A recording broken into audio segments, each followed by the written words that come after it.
What's up, guys? Walker Weist here. This is the Zoinked podcast. I'm with my co-host Ethan Barnacle and Sam Howley. So, on my last YouTube video, I talked about doing a skit, which ended up failing drastically and didn't happen. So, we are going to get into the podcast now, our first episode here, and we're going to be talking about the NFL and college football. So for our first question, get to that.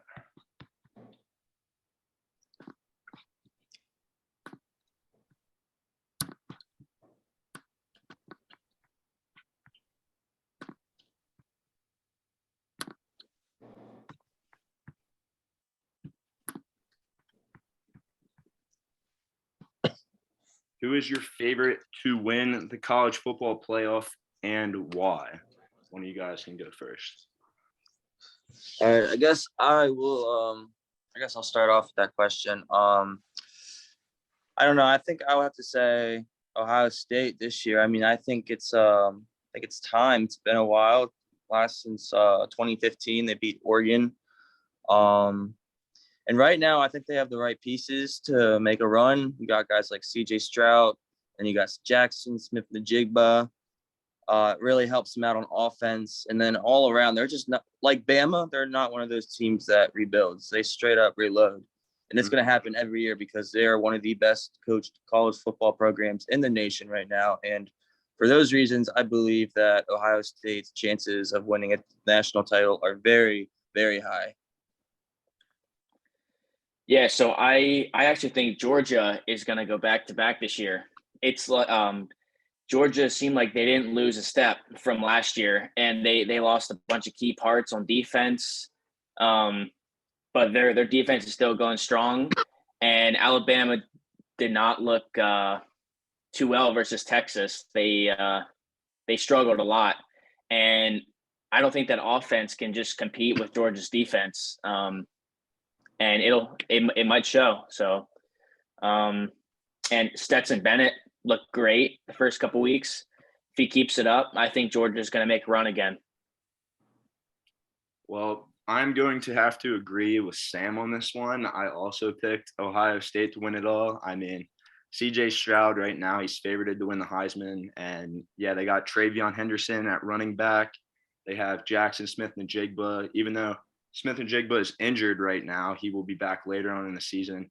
I feel like their regular season schedule isn't really that difficult. They have 5 games at home and 4 games on the road. I'd say their toughest matchup on the road is Michigan State, and then they got Michigan at home, which I feel like will be great for them because home field advantage means everything, especially in college football. And also, I feel like there hasn't been a repeat of champions since Alabama since like 2011 and 2012. So I don't think Georgia will be able to win it all this year because of that, just because of history. And I think Ohio State is just absolutely loaded. They have 13 starters back on their team, and they have their top passer, rusher, and receiver back, like I said. So I got Ohio State winning it all. All right, so moving on to topic number 2. Who is your favorite to win the Super Bowl and why? So my favorite to win the Super Bowl is the Buffalo Bills. Josh Allen is amazing. He's next to Patrick Mahomes for the best quarterback in the league, and they have a bunch of offensive weapons in Stephon Diggs. And Gabe Davis was a good wide receiver versus the Rams, and they just tore up the Rams defense, and the Rams defense is very good. So, I don't see anybody beating the Bills in the AFC. Oh yeah, I think it was between the Bills and then the next team that I have winning Super Bowl, and that's the Chiefs. I think Mahomes is definitely one of the best quarterbacks, if not the best QB in the league, alongside Allen. I think he's going to have one of the best seasons since those first year as a starter. He had those 50 touchdowns and 5,000 plus yards. Honestly, I also think they're going to be a lot better without Tyreek. I know he is an elite player to have on your team, but I think Juju and Valdez-Scantling will fit in just fine with the Chiefs. I think they'll have much better chemistry all around.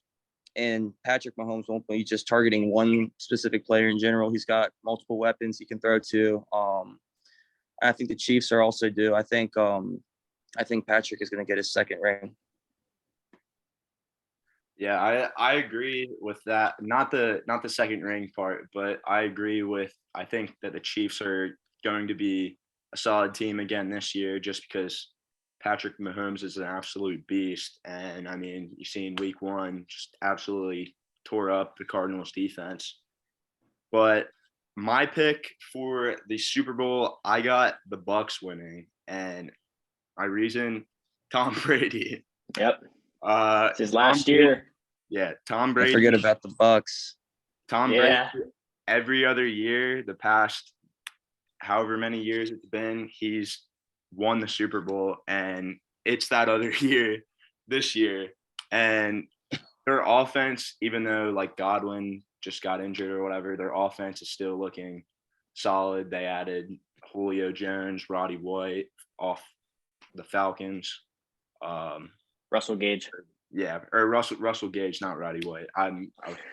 But yeah, Russell Gage, yes. But yeah, and I think their defense is still like good enough to compete to win a Super Bowl. I think I mean, the Bills are up there. I think they're going to do well during the regular season, but I think that they're going to make it to the AFC Championship game and play the Chiefs again. But I think I got the Chiefs winning again. I think the Chiefs are going to win that again, and then it's going to be the Chiefs and Bucks in the Super Bowl for another rematch. So, all right, now moving on to our third topic. What player are you picking to win the Heisman and why? I'm going to go CJ Stroud on this one.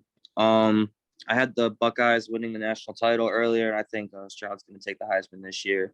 I think he's going to continue to rise his draft stock as a player. I think he's going to impress a lot of scouts with his abilities this year.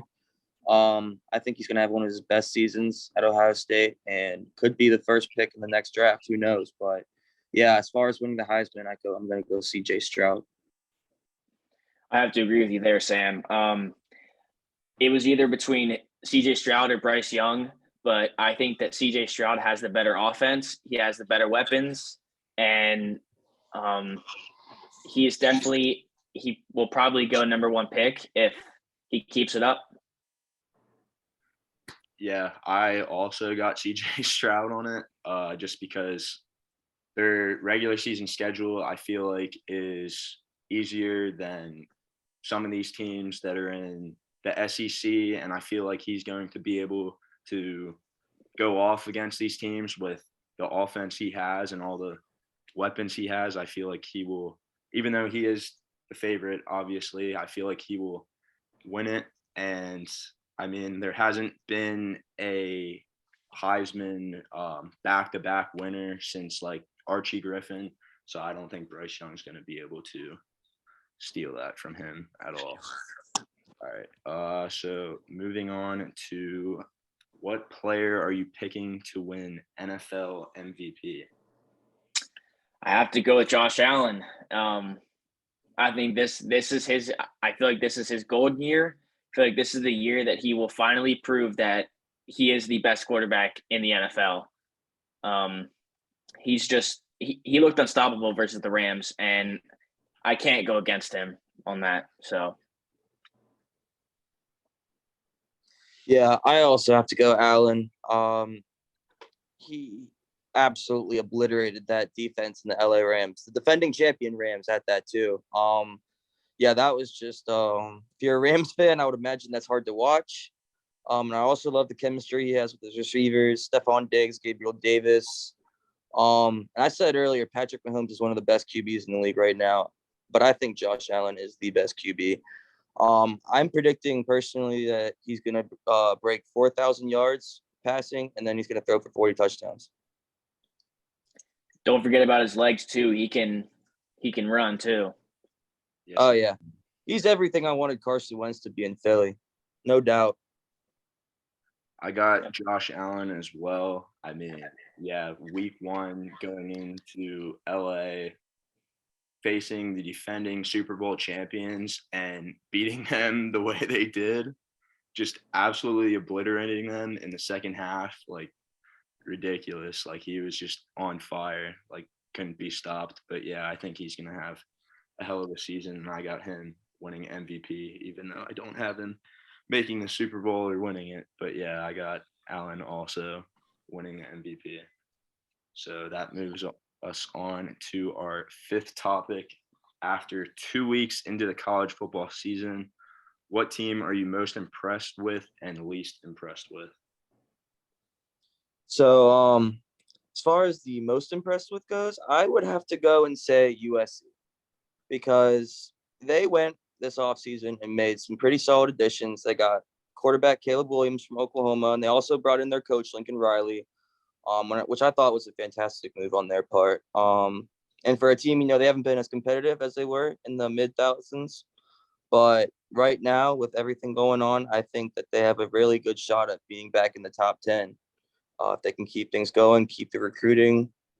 Yeah, I think the future is bright in Southern California. This might be a surprise to you guys, but I got to go with Texas. They looked very good versus Bama. They shut down their offense, and at the end they let it slip. But you got to remember their quarterback got hurt. So Quinn, I don't know. I feel like if Texas's quarterback didn't get hurt, they would have pulled that out for a W.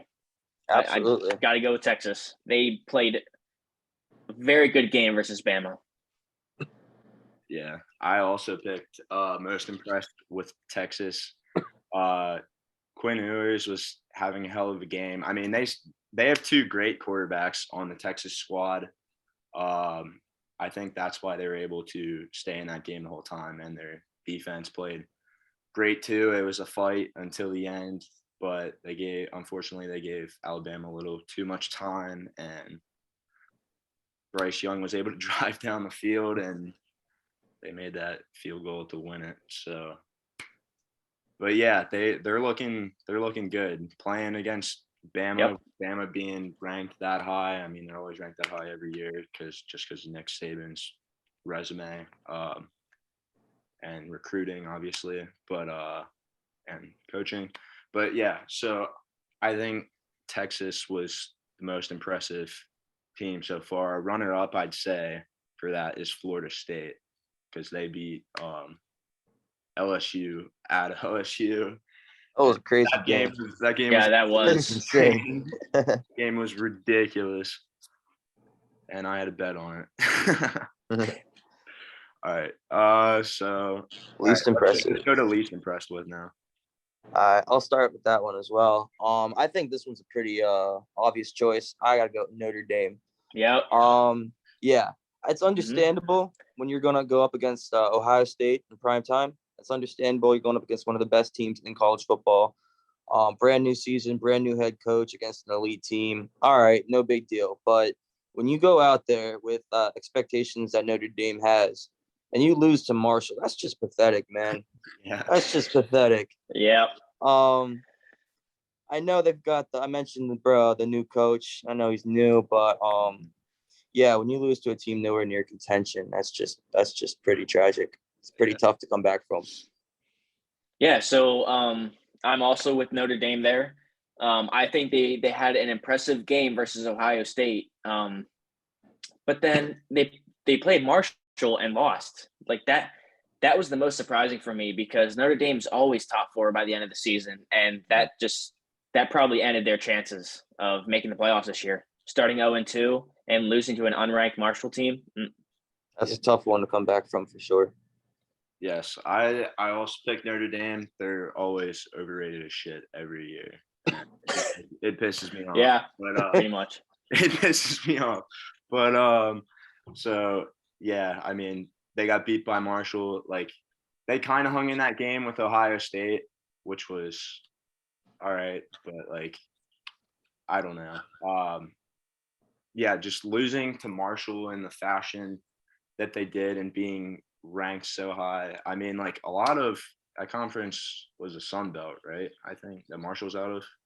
Pretty sure.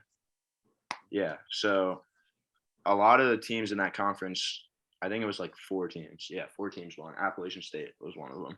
But yeah, just losing against Marshall, that's no. You're outie. Bad. All right. So yeah, after week 1 of the NFL season, this is our next topic. What team are you most impressed with? And then we'll get to least impressed with after. Okay, so I'll go with the Bills again. I just think that they are the most complete team in the NFL right now. Great defense, great offense, and they really carved up the Rams defense. And their defense stopped the Rams offense, which, I mean, Matt Stafford has that elbow injury, but you can't just throw to Cooper Kupp and expect to win. Like you gotta open up your offense a little bit. You got Allen Robinson now, and he should be a top 10 wide receiver with Matt Stafford. So you have all these offensive weapons, and you score 10 points. What was it? They scored 10 points, something like that. Yeah. So I'm just not impressed with them. I don't think that they are going to run the NFC again. It's just not looking good for the Rams, especially with Matt Stafford's injury. This might be a bit of a surprise, my answer. And it pains me to say it, but I think for week 1, I have to be the most impressed with the New York Giants, and I'll tell you why. I think they surprised a lot of people when they took the Titans down on Sunday. I mean, they really don't have any hope at all this season, or at least that's what we think. And then with Daniel Jones as their quarterback, I mean, it doesn't look promising either. It doesn't help. But they did upgrade their front office a lot this offseason. They brought in new general manager Joe Shane. They brought in new head coach Brian DeBull from the Bills. That was a great pickup. Both are great pickups, and they're going to bring discipline to the team. They're going to bring wins to the team. Honestly, I think the Giants are a team that, if done the right way, they can be nice in maybe 2 or 3 years. But I think there's potential. Considering the last few years, it's been tough. They really didn't have a whole lot of leadership to rely on. I think their off-season additions really, really, really helped them out. And if Saquon stays healthy, that running game is going to be very good. He dominated. Oh, yeah, he did. Yeah, I put the Giants as my runner-up, honestly, but I'm going to have to also go with the Bills because, like, they had, I think, like 4 or 5 sacks in the game, and they didn't even, like, blitz the whole game. And they got that many sacks, like, ridiculous. And Matt Stafford kind of just, like, looked like shit because all he was trying to do. Their offense was just stale. Cooper Kupp, yeah, they just were out of sync, and I don't know what was going on. And Cam Akers didn't start, and that pissed Sam off. But honestly, I think the deal with Akers is, I think he's coming off of a pretty serious injury. An Achilles injury is nothing to play around with. Mm-hmm. So I think this week they were just kind of monitoring him a little bit, just to see how things go. Can't forget Henderson, their other running back, injury prone. If he goes down, I think Akers is going to be a reliable option going forward. But right now, I do think that Henderson is going to get a majority of the handoffs in LA. Mm-hmm. Yeah. So, yeah, I got the Bills obviously most impressed with because just destroying the freaking Super Bowl champs who are supposed to be absolutely stacked the way they did. Right. Ridiculous. But okay.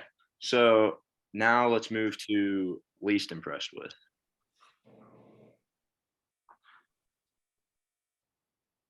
So, like I said, the Rams, because Matt Stafford's injury and he's not opening up the offense. He's not getting Allen Robinson involved. Cam Akers' injury. You can't just throw to Cooper Kupp the whole game. It's just not going to work. You got to get Tyler Higbee involved too. And whenever Van Jefferson comes back, he might be a key point to that offense. But we have to monitor Matt Stafford's injury first. Yeah, for this one, I said the Denver Broncos. They're another team with they made some offseason moves that their fan base can get behind, but they're also in a very stacked division as well.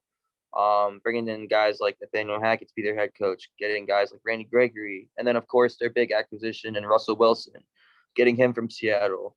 I think the lack of experience in coaching for Hackett really showed last night during those last 2 minutes. You can't go into a 2-minute drill and waste as much time as he did. That's just not how you win games. And then I think the biggest issue is kicking that 64-yard field goal on 4th and 5. Yeah. You get a guy like Wilson to come and lead your team for a reason. You're paying all that money. To get him. And if you're not going to trust him in clutch moments like that, it's not gonna give faith to a lot of the fans. That's for sure. He's still young, still brand new. But I think right now he's got to show why he can lead this team in the future. But if you go into a situation last night and can't get it done, that's just not going to cut it. Yeah, I also picked the Broncos that I'm least impressed with because, well, first of all, they were in the red zone so many times and they freaking turned the ball over like 4 times last night. Yeah. Which is absolutely. Both the running backs fumbled up right on the goal line too. Yeah. Both of them. Like that, you can't have that. Like the Broncos had so many opportunities to win. Like obviously they were the better team and they just made stupid decisions, like coaching decisions. Like Sam said, that field goal, like why do you kick that? Like you need to go for it there and like try and get closer. Like dumb. But yeah, so I got the Broncos that I'm least impressed with. But I think they'll get better as the season goes on. Okay. So now more specific questions. Will the Browns win a majority of their games despite Deshaun Watson's absence? So like, will they win a majority of their games like while he is not playing? That's what I'm saying. I say no.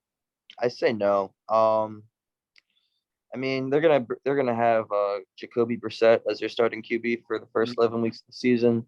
I feel like at that point it'll be too late for the Browns to make any significant move. I do think adding Deshaun Watson is a very good that's a good addition for him. But yeah, I think 2020 was their time to shine. Obviously that was the best year they had since honestly going back to Cleveland. But yeah, unless Brissett can pull off a miracle, I wouldn't count on the Browns being a team to look out for right now. I just think there's too many questions that are left to be answered. Yeah, I say no. What do you think their like record's gonna be like throughout that time? So they play like 12 for the first 11 weeks. Yeah, it's like they play like 12 games, I think. Okay. Before Watson comes back against the Texans, which is going to be crazy. That's gonna be good timing. Yeah. So it's like 12 games in total. All right, 12 games. I say they will be 4-8 or 5-7. I don't think they're going to be in last place entirely, but I think they're just going to be like mid at best, if not below average. All right. So I have the Browns winning 2 games in the next 7 games. So I think that they're going to be 3-7 in the next couple games, like the next month or so, 2 months. And I just think it's too late for them to do anything when Deshaun Watson comes back, because you got the Ravens, you got the Steelers, and you got the Bengals.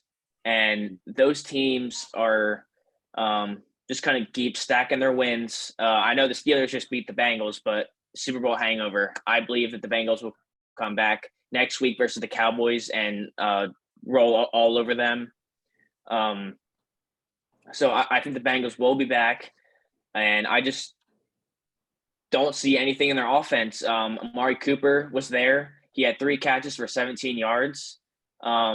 He's your best player on offense right now for the wide receiver position, and you don't get him involved. And if you don't get your best wide receiver involved, your offense isn't going to go anywhere. So I just don't see them doing anything until Deshaun Watson comes back. And by the time he comes back, it's just too late. Yeah.